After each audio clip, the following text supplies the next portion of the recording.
Welcome to the Wounds of the Faithful podcast, brought to you by DSW Ministries. Your host is singer, songwriter, speaker, and domestic violence advocate Diana Winkler. She is passionate about helping survivors in the church heal from domestic violence and abuse and trauma.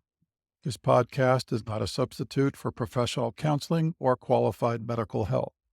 Now, here is Diane.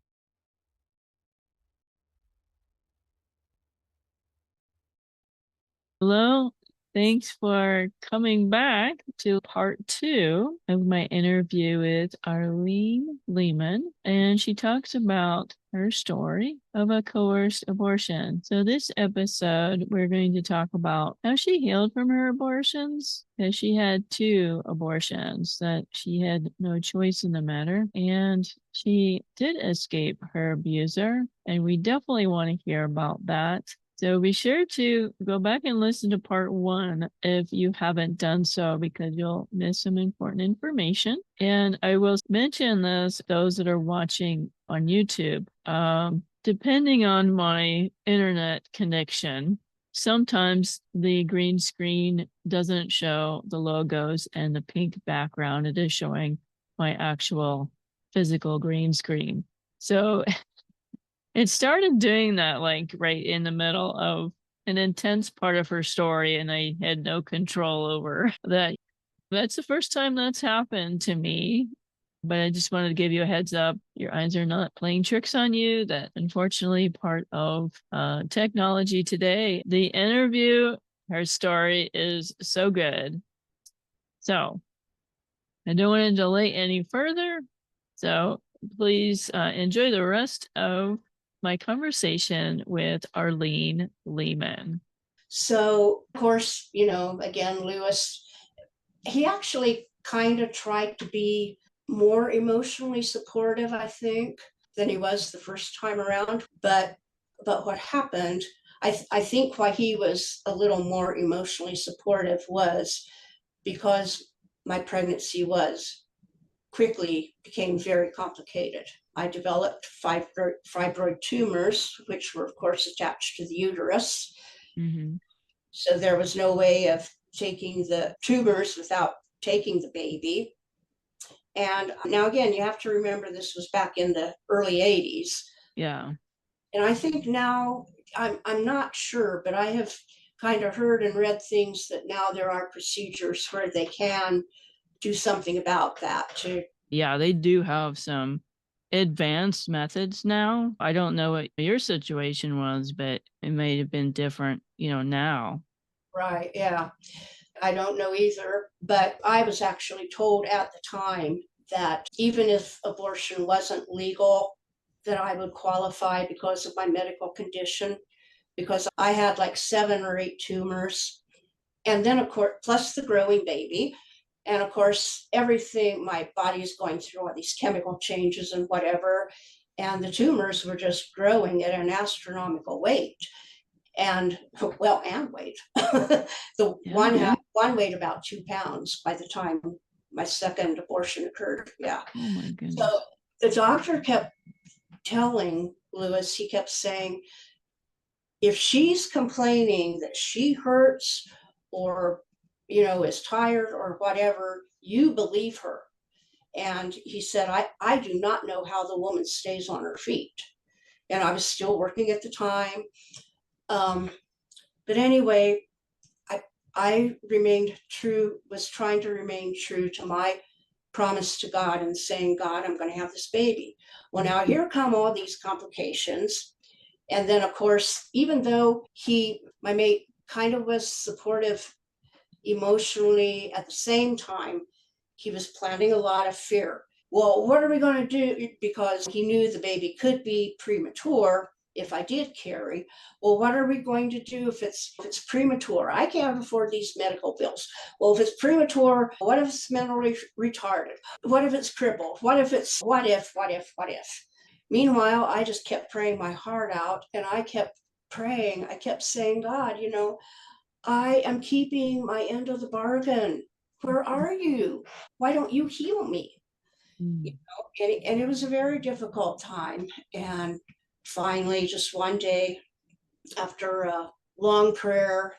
I said, God, I'm sorry, but I just cannot do this anymore, because I had already had to go to the emergency room twice to have a catheter just so I could urinate because the tumors were blocking the bladder. And I just said, I cannot keep doing this. I just can't. I'm sorry, but I'm more than willing to have the baby if you heal me. Mm-hmm. So it was a very difficult time in my life.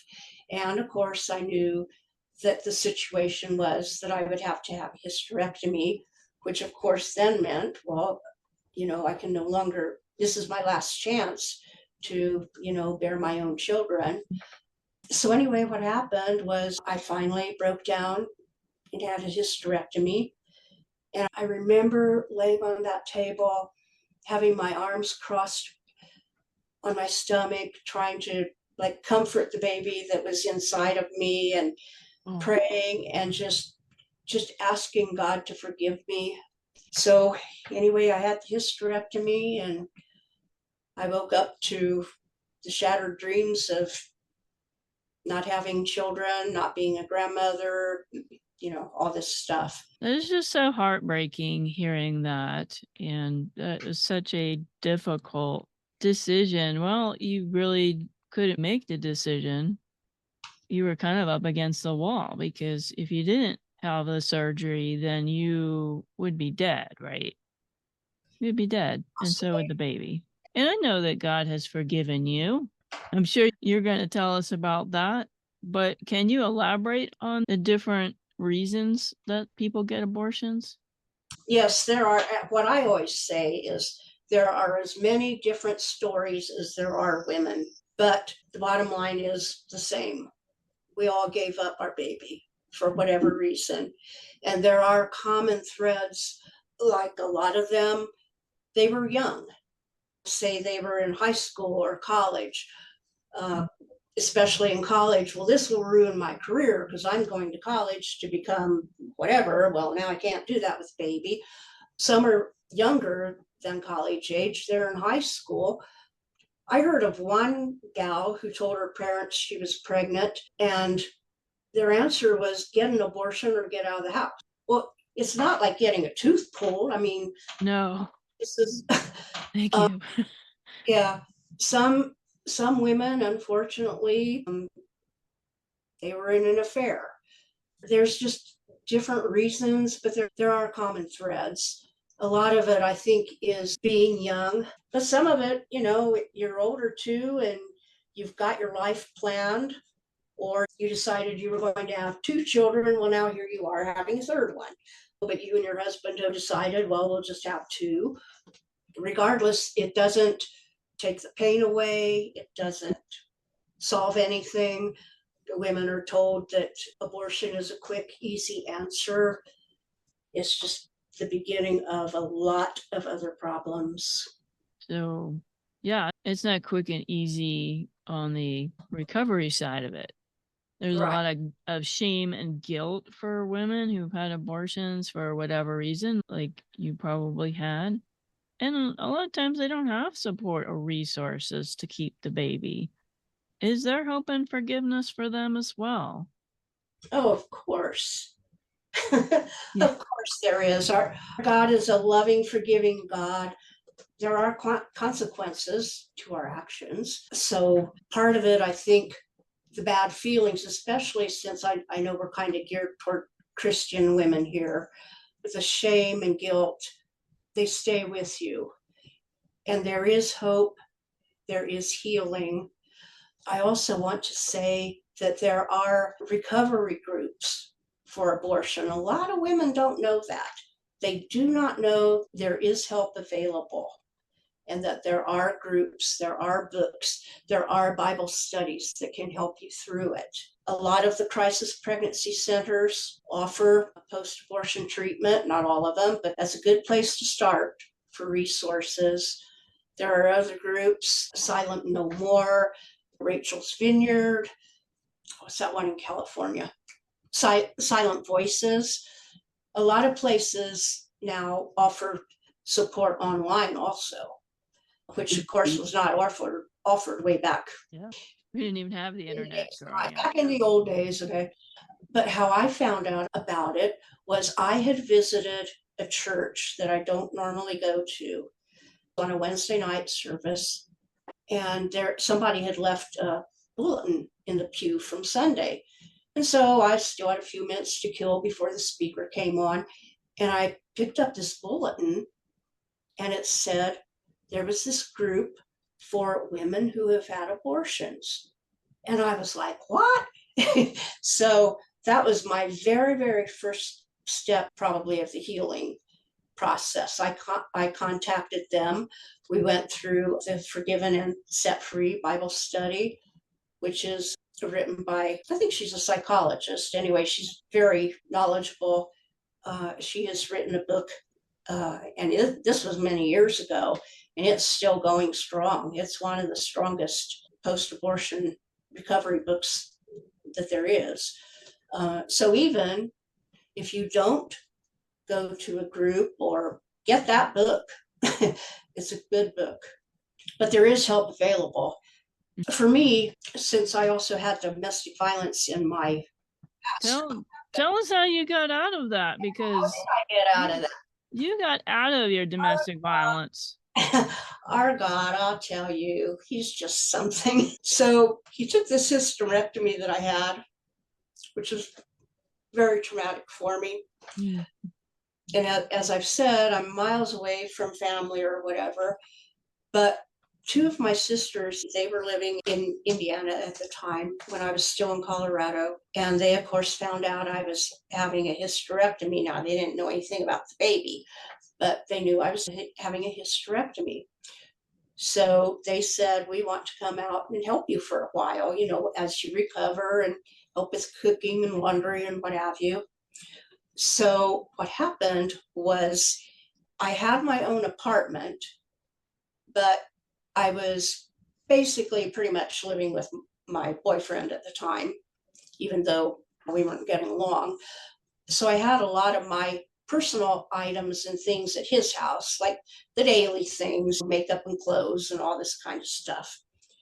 So when he found out my sisters were coming, and I know as God is my witness, he would have never done this. But he somehow in his mind thought that then when my sisters leave, then I will come back and live with him again. Okay. So what he did was he took all my personal things, we moved them back to my apartment, and then my sisters came and tried to make it look like I'm still living this Christian life, and brought everything back to my apartment. And then my sisters stayed for a week or 10 days, however long they stayed, and went back to Indiana. And I did not go back to my boyfriend. And he actually, we had progressed in the, what do you want to call it, the relationship enough that he knew I wanted out. And that's why I say he would have never agreed to that. But he just had this, somehow got this idea, because I never said, well, as soon as they're gone, I'll come back to you. I never said that. So I don't know how he got that idea. I guess he just assumed, Or maybe he was trying to get rid of you. I don't know. Was he trying to get rid of you? Or did he want you to come back, do you think? Yeah, he wanted me to come back. No. What did your sisters say? Did you tell them what happened, or did you just let them think it was a hysterectomy and that was it? At the time, I just let them think it was a hysterectomy.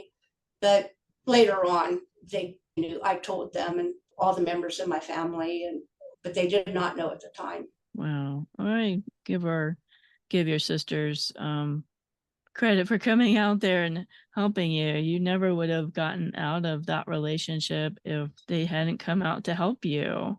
That's right.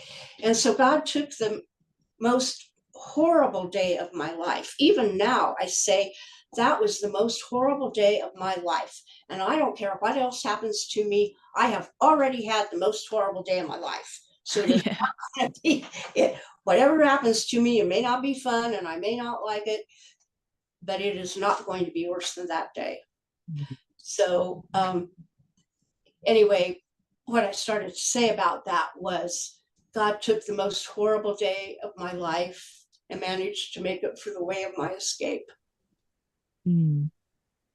So all I can say is all glory to God for that. Amen. Yeah. I sure wish I could reach through the Zoom camera to give you a big hug. You're Yeah. so precious, and your story and just how God has now given you a ministry to other women that have gone through this. So you did talk about some groups. Tell us about more of your resources that you have for the listeners. Probably most of the resources would be listed on my website. Of course, now as far as domestic violence, my number one resource would be the National Domestic Violence Hotline. That number is 1-800-799-SAFE, SAFE, or 7233.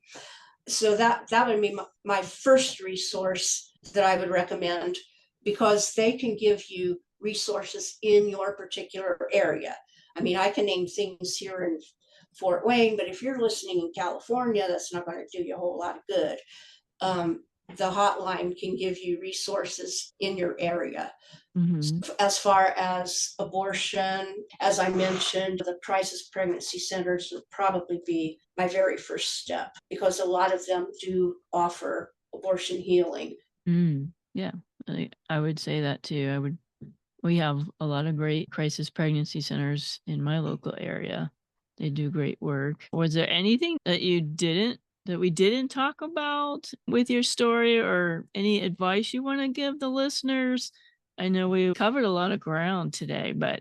Well, I think probably what I would want to emphasize is that there are many hurting women in our pews, and it could be from domestic violence, or it could be through abortion, or possibly both. But I guess I would just plead to the pastors of our churches. A lot of them maybe don't know how to approach it. They don't want to approach it. They don't know what to say. Unfortunately, some pastors think abortion is okay. I mean, it's hard to imagine, but they do. Certainly not all of them, but I mean, there are pastors that think there's nothing wrong with it. They do not understand the damage, not only physically, but emotionally, psychologically, that happens to a woman, especially if she is plagued with this guilt and shame.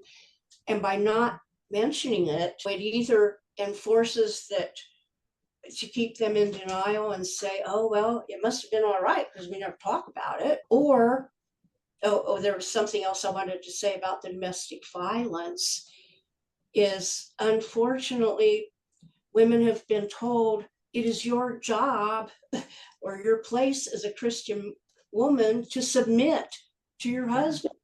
Yeah. Which, I mean, in and of itself, yes, that's true. But if you are in an abusive situation, it is not. You need help. You need to get out of there.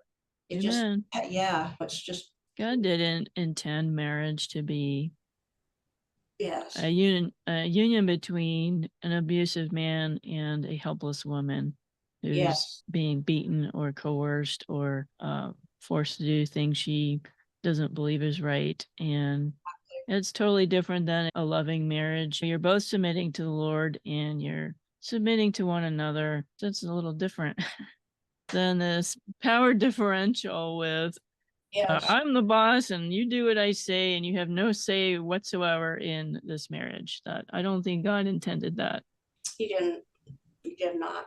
I guess as far as abortion, I would also say to the women listening, there is hope, there is healing. God is the healer.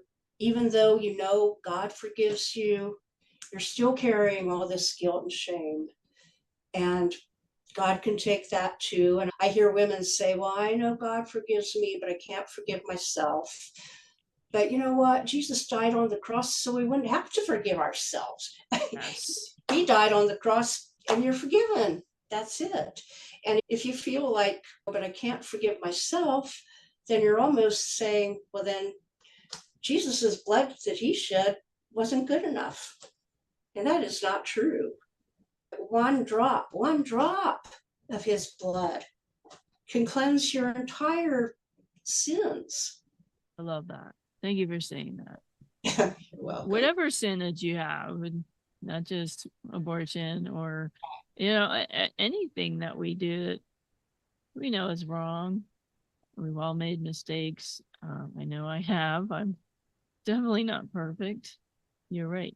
God's blood, even just a drop of Jesus' blood, cleanses us from all unrighteousness.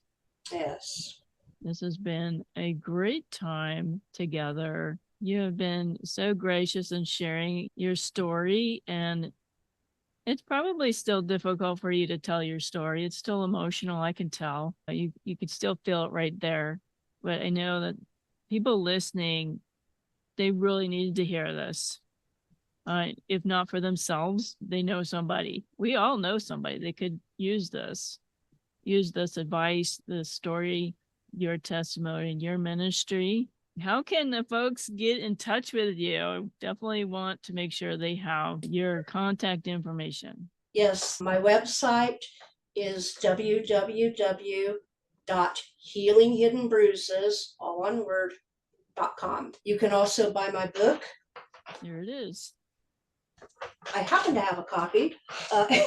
Healing Hidden Bruises, How to Recover from the Trauma of Domestic Violence and Coerced Abortion. It does say coerced abortion because I don't know the exact statistics, but I think it's around 80% of the abortions are coerced. And of course, there are some that aren't, if the women just decides to do it, or as you had mentioned, some people use it as birth control or whatever, but there is a lot of coercion that goes on. And especially if you're in a domestic violence situation, there's a lot of coercion with that. Not only with abortion, but just you're coerced to do things you don't want. You need to dress a certain way, or you need to act a certain way, or whatever. There's a lot of coercion that goes along with domestic violence. Lots of stories. So I will try and have all that information in the show notes. I'm going to try and look up the resources that you mentioned, Arlene, to put in the show notes so they can click on those and get some help right now. And you're welcome to come back anytime on the podcast. If you have another book you write, or you have a new ministry that you've started along with what you're doing now, you're always welcome on the show. Well, thank you. Thank you for having me. God bless you. God bless you. Thank you. Thank you for listening to the Wounds of the Faithful podcast. If this episode has been helpful to you, please hit the subscribe button and tell a friend. You can connect with us at dswministries.org, where you'll find our blog along with our Facebook, Twitter, and our YouTube channel links. Hope to see you next week.